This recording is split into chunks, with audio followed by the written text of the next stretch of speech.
I'm Bob Blumenfield. I'm Councilmember Joe Buscaino. We represent the two ends of Los Angeles, and we're here kind of at the midpoint in Herb Wesson's district, checking out the first safe parking in the city that he's had the leadership to move forward on, because we want to do things like this in our respective districts. So from Winnetka to Watts, from Sylmar to San Pedro, this homelessness issue has no borders in our city. So with the leadership of our council president, Herb Wesson, the Safe Park in LA program is one of the first ones here in Los Angeles. And my commitment to my district is to have a homeless service in each of the neighborhoods that I represent. But it's important for Bob and I to come out and see firsthand and listen to how effective this program is, its challenges and its successes. Yeah, we want to see the good, the bad, the ugly, because we need to do more about homelessness. And what we're seeing here is a small step, but it is a very important one to helping get people on a positive road out of homelessness. Hi, how are you? Good to see you again. Good to see you, Yeah, too. thanks. So you run the Safe Park LA program Yeah, under exactly. your leadership. Yep. And we've been here about 3 months. So we're looking at each council district, looking at a safe parking area Right. and what needs to be done in order to get a safe park zone in our district. You need, neighborhood buy-in. Sure. So we went to the neighborhood council here, just like we would go to the neighborhood councils in your districts.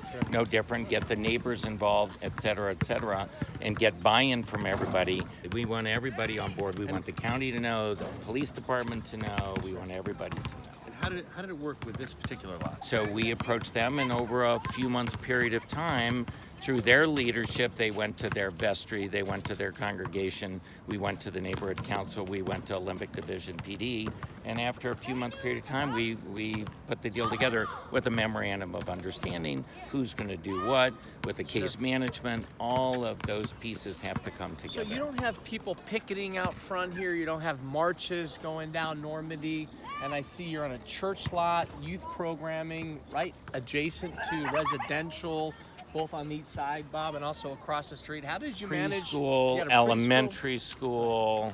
So share with us, how did you overcome all these concerns, and also you're around sensitive sites? Right. So we went to the neighborhood council. We let them be the weatherman, and they told us what they wanted to do. Is there any interaction between the use of the church and the kids and the safe parking? Yes. The preschool, no, but the basketball kids, yes. We'll, in the course of the evening, the people who are using the lot will drive up and they'll be courteous and drive around the kids. And the kids practice here basketball Tuesday, Wednesday, and Thursday nights till 8 or 8:30 or until it's dark. And our patrons park on that part of the lot. And everybody, lives in harmony. So in all to date, how many people are participating in the Safe Park LA program? We've approved about 65 people only of the 12,000 in the whole county. In the city, it's probably 8,000 people living in vehicles. And actually, my idea is to now get every neighborhood council, all 97 of them, to want to, they're not going to do a bridge home, but do a safe parking zone. The only ones that are here are the ones that have been fully vetted, that have been reviewed, that you're saying they're on the path trying to get housing. Correct. So can you introduce us to the congregants of the church? Be happy to. We have several here who would love to tell their story. Joe Buscaino, how are you? Bob. We're both members of the vestry here, which is the board of the church here. Yeah. So explain Bob and I the decision-making process as far as having the Safe Park LA here at your church. We considered it amongst our on our vestry meetings, and we thought about all the things that were involved. Safe Parking said they'd provide security, they'd provide wash facilities and toilet facilities, and that we could limit it to however many cars we felt we could accommodate. We decided to start pretty small, and we started with 10. And 10 seems to be working out fine. Did you have any resistance from some of your congregants? Well, I think you would have the normal questions that people would say. Well, what are we going to do about? Are we going to have bad people staying here? Is it going to be in crime? We have kids here playing basketball. We have a preschool, a Head Start program here. What are we going to do to keep them safe? And I think that's a reasonable question to have. But Safe Parking told us, we'll vet the people that are staying there. We'll have a security guard in case something happens. They can contact LAPD and have them come take care of any problems. To date, we've had 0 problems. It's a program that's existed here that most members of our congregation hardly even know that it's going on. But I've had the opportunity to talk to a few of the people who are staying here at night, and I know that we're making a big difference to those people that are staying here. I think it's about 8:30 or 9 o'clock, I hear this car come rumbling in. I find out it's one of our clients who's staying here. She and her 8-year-old daughter were just trying to get into the parking lot. So I asked her, so this is you stayed here last night, how was it? And she said to me, you know, this is the first good night's sleep I've had in weeks. She goes, when you're staying on the streets and you're trying to keep your daughter safe, getting a good night's sleep is very difficult to do, because when you're on the streets, you don't know who's going to hassle you in the middle of the night. Sometimes it's other homeless people, sometimes it's bad folks that are out there. And she goes, staying here, knowing that there's a security guard right here to help keep me safe, let me sleep well for the first night that I've had a chance to sleep in weeks. If you could speak to other churches and synagogues and mosques and give them advice, tell them, about your experience, and what would you tell them? Of the hundreds and thousands of churches around here, if each one of them could just do what we do and do 10, then we've taken care of a lot of people that are living in their vehicles, and getting them off the street, having them have a safe place to stay, and helping them so they can continue to function. Because in speaking with the safe parking folks here, they said that about 60% of the people that are staying in our lot actually have jobs. While we feel like we're only doing a small thing, it certainly is a big thing to the 10 people who are parking in our lot. And it's made a big difference in their lives.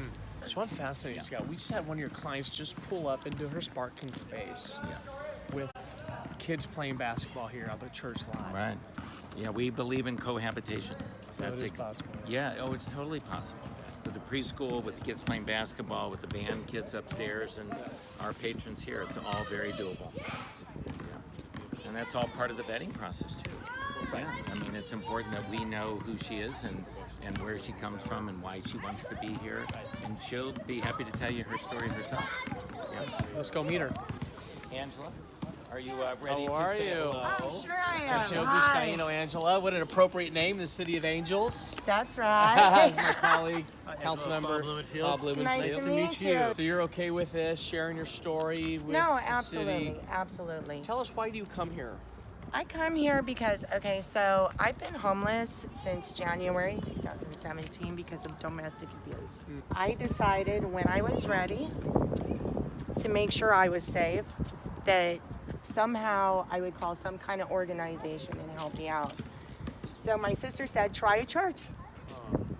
And that's when I found Scott's program, and I was like so happy because I feel the people that come here actually want help. They actually want to do something with their lives. Each and every one of us, I mean, because we talk and we're all striving for something, you know what I'm saying? But when you're on the street out there, there's drug addicts and this and this and this. Not all of them, but some of them are just comfortable with their life. And I'm not okay.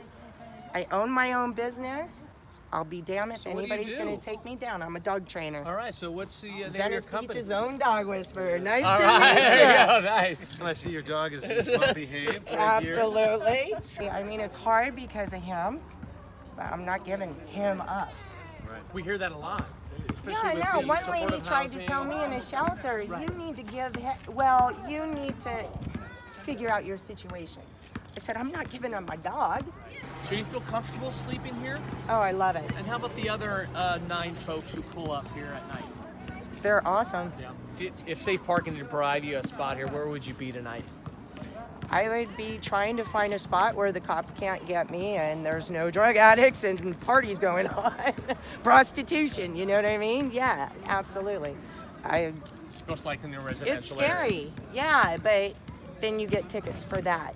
I do my private, I won't say where it's at, but I do it's a private industrial area on the weekends. Got it. But Why do you do that on the weekends? because I could sleep in.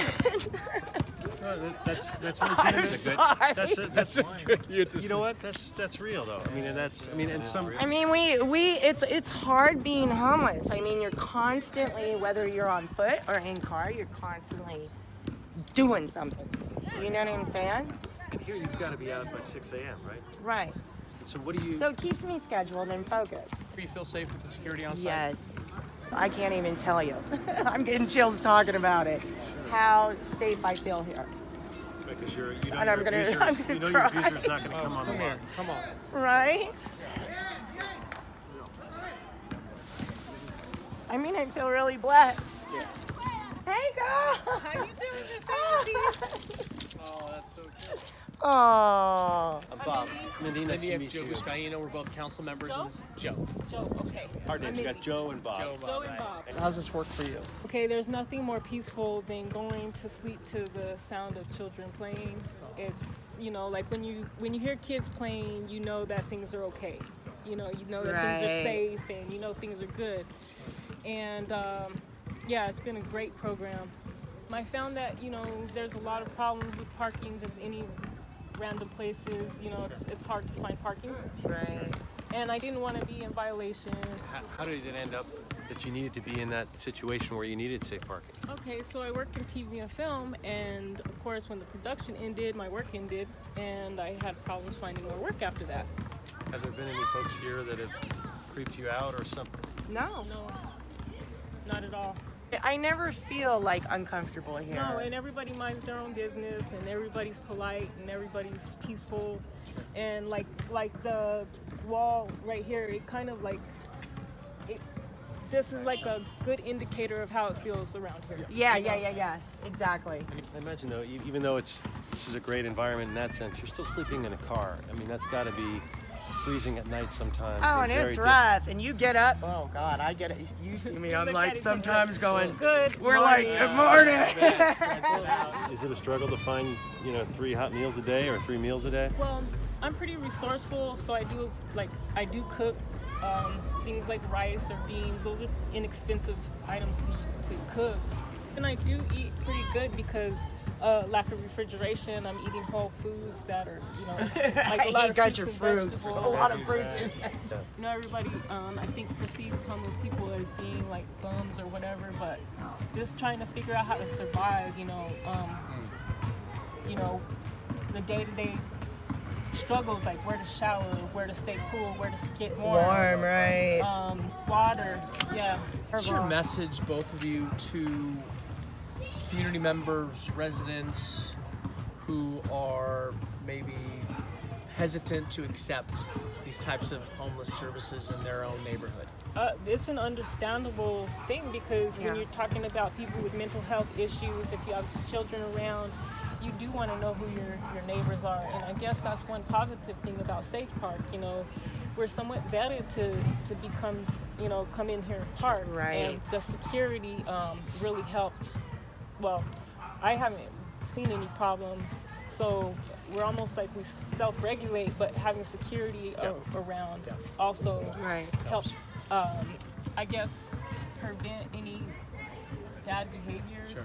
A lot of people,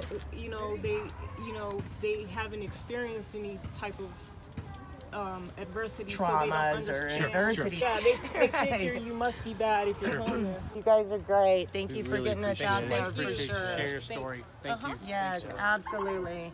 Thank you. If everyone does a little, we can do a lot. Right? If everyone does a little, we can do a lot.